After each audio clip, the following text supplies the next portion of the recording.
to Fellenbaum's Favorites. This is something I've been wanting to do for a while, where in these episodes I share with you some of my favorite pieces of music, talk about them a little bit, tell you why they're my favorite pieces, whether that's because it's a substantial piece of music, or it might have had an impact on me at some point in my life, or it's just a fun piece, and so on.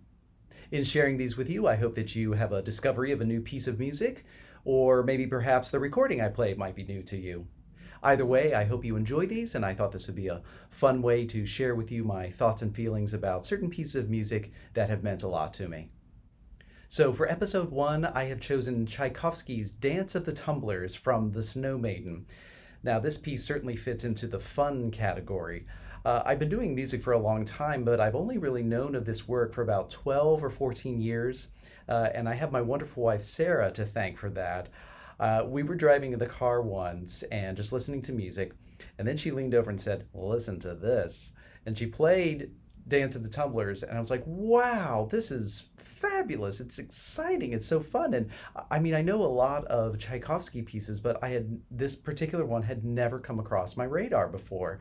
So I immediately fell in love with it, and it became one of my favorites. I love to conduct it anytime that I can. And in fact, my very first concert as artistic director with Brevard Philharmonic, it was the very first piece on that concert. So a little bit about this work.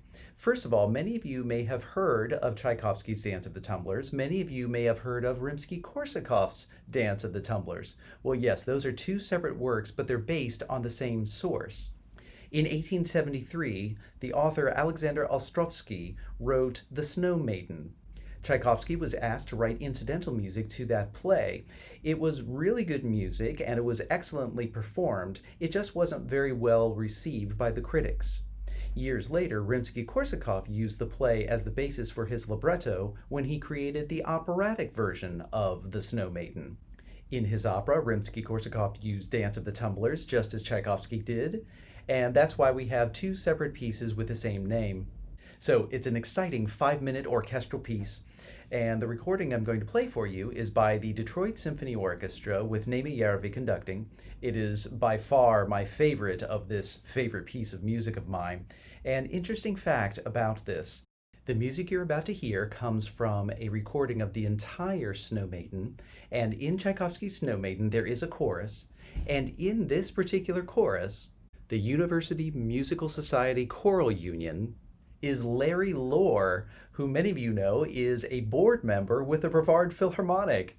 Larry lived in Michigan many years, and he let me know that he was in this chorus during this particular recording project. And I found that to be one of those wonderful small world things, that he was part of this beloved recording of mine that is one of my favorites. So please enjoy Tchaikovsky's Dance of the Tumblers from The Snow Maiden, and I'll be back soon with another episode of Fellenbaum's Favorites.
Bye.